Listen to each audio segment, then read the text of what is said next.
சங்கீதங்களின் புஸ்தகம் 59வது சங்கீதம் 16வது வசனத்தை நாம் வாசிக்க கேட்போம். 59வது சங்கீதம் 16வது வசனம். உம்முடைய வல்லமையை பாடி காலையிலே உம்முடைய கிருபையை மகிழ்ச்சியோடு புகழுவேன். எனக்கு நெருக்கம் உண்டான நாளிலே நீர் எனக்கு தஞ்சமும் எனக்கு உயர்ந்த அடைக்கலமும் ஆனீர். கையை உயர்த்தி ஒரு ஆமென் சொல்லுங்க. பக்தன் தாவீது அநேக அனுபவத்தை அவனுடைய வாழ்க்கையிலே பெற்றுக்கொண்டு இந்த வசனத்தை பரிசுத்த ஆவியானவர் மூலமாக இந்த வார்த்தை நமக்கு கொடுக்கப்பட்டிருக்கிறது. தாவீது சாதாரணமாக ஒரு பெரிய ராஜாவாக அவன் மாறிவிடவில்லை. ஒரு ரொம்ப ஈஸி மணி, நிறைய பேருக்கு ஈஸி மணி, ஈஸியா காசு கிடைக்கும், ஈஸியா சில நன்மைகளை பெற்றுக்கொள்வார்கள், அப்படி இல்லை. ஆனால் இந்த தாவீது ஈஸியா ராஜாவாகல, ஈஸியா ரொம்ப ஒரு பெரிய பொசிஷன்ல அவன் வரவில்லை. மிகவும் மிகவும் மிகவும் நெருக்கப்பட்டு கஷ்டப்பட்டு குடும்பத்தாலே மறைக்கப்பட்டிருக்கிறான். ஆனால் ஆண்டவர் சாமுவேலுக்கு வெளிப்படுத்தி குடும்பம் அவனை மறைத்தது. டிஃபன் பாக்ஸை தூக்கிட்டு அவங்க அண்ணனுக்கு சாப்பாடு கொடுக்க அவனை மறைக்கப்பட்ட ஒரு வாழ்க்கை. ஆனால் அவனுக்குள்ளே பல தாளந்துகள், அவனுக்குள்ளே நல்ல தகுதி இருந்தது, அவனுக்குள்ளே எல்லாம் கிருபைகள் இருந்தது. ஆனால் இந்த தாளந்துகள் எல்லாம் மறைக்கப்பட்டு குடும்பத்தாலும் தகப்பனாலும் மறைக்கப்பட்டது அவனுடைய தகுதியும் தாளந்தும். ஆனால் அந்த மறைக்கப்பட்ட தாளந்து தகுதியை பரிசுத்த ஆவியானவர் கவனித்து பார்க்கிறார். சாமுவேல் தீர்க்கதரிசிக்கு வெளிப்படுத்துகிறார்.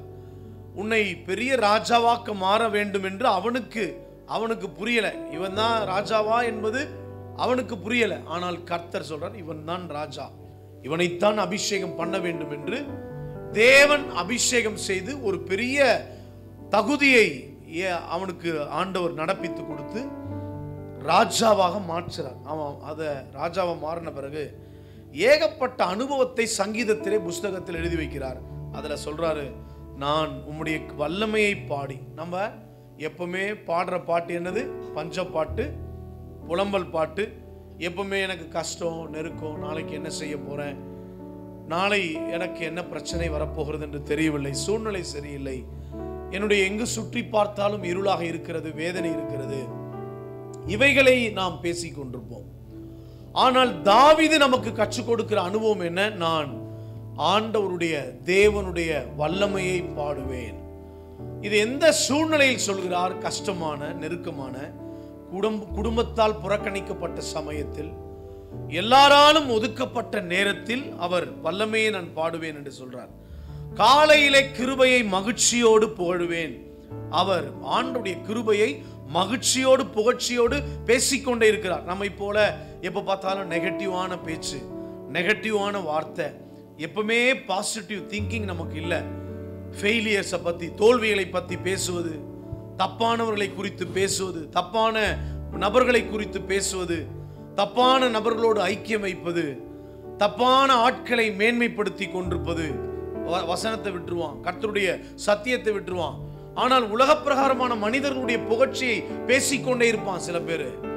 அதனால தான் அடிக்கடி நான் சபையிலே சொல்லுகிறது, எங்க போனாலும் எங்க சுத்தினாலும் கர்த்தருடைய பாதத்தை ஒரு தேவ பிள்ளை பற்றி பிடித்துக் கொள்ள வேண்டும். முதலாவது தேவனுடைய ராஜ்யத்தை தேடுங்கள். ஆண்டவரை தேடிட்டு நம்ம எந்த இடத்துக்கு போனாலும், எதை பத்தி நம்ம நினைச்சாலும் அது நடக்கும்.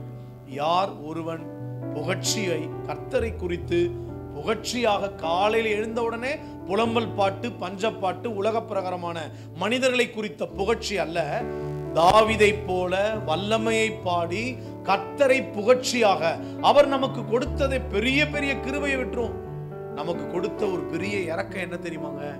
நமக்கு 3 வேளை சாப்பாட்டை தந்து, உடுத்துறதுக்கு நல்ல உடைய தந்து, இருப்பதற்கு இருப்பிடத்தை கர்த்தர் தந்து, முதலாவது ஜீவனை தந்து நம்மை கிருபையாய் வாழ வைப்பதே மகா பெரிய ஆசீர்வாதம். கையை உயர்த்தி ஒரு ஆமென்.